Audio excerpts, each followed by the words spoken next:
আসসালামু আলাইকুম ওয়া রাহমাতুল্লাহি ওয়া বারাকাতুহু। আলহামদুলিল্লাহ, আজকে অত্যন্ত গুরুত্বপূর্ণ একটি আলোচনা করব। আল্লাহ পাক রব্বুল আলামিনের কুরআন ও কারীমে আল্লাহ পাক বলেছেন, আমরা একজন আরেকজন ব্যক্তিকে যে আমরা ক্ষমা করে দিই, একজন আরেকজনকে যদি মাফ করে দেই, সুবহানাল্লাহ, আল্লাহ পাক রব্বুল আলামিন বলেছেন এটা আমার গুণ। সুবহানাল্লাহ, আল্লাহ পাকের গুণ। এই গুণ যদি আমাদের ভিতরে থাকে, আল্লাহ পাক রব্বুল আলামিন, আমরা যে একজন আরেকজনের সাথে অথবা ভুল করেছে, অথবা আমরা রাগের মাথায় কিছু বলে ফেলেছি, আমরা যদি ভুলগুলো শুধরায়া আমরা একজন আরেকজনকে মাফ করে দেই, ক্ষমা করিয়া দেই। ধরেন একজন আরেকজনের সঙ্গে ঝগড়া করেছে, অথবা একটি চর মেরেছে, অথবা একটা গালি দিয়েছে, দেওয়ার সঙ্গে সঙ্গে যদি ওই ব্যক্তি বলে যাও আমি তোমাকে মাফ করে দিলাম, ক্ষমা চাওয়ার পরে যদি বলে আমি যাও তোমাকে মাফ করে দিলাম, আল্লাহ পাকের গুণ ক্ষমা করে দেওয়া একটি আল্লাহর গুণ।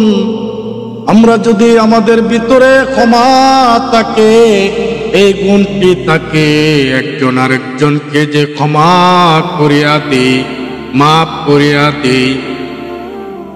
আল্লাহর হাবিব সাল্লাল্লাহু আলাইহি ওয়াসাল্লাম ইরশাদ করেছেন, প্রিয় নবী রাহমাতুল লিল আলামিন জনাবে মুহাম্মদুর রাসূলুল্লাহ সাল্লাল্লাহু আলাইহি ওয়াসাল্লাম ইরশাদ করেছেন, একজন আরেকজনকে যদি মাফ করে দাও,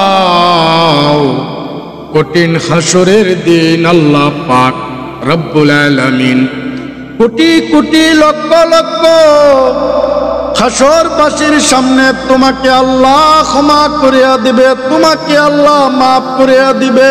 আল্লাহু আকবার।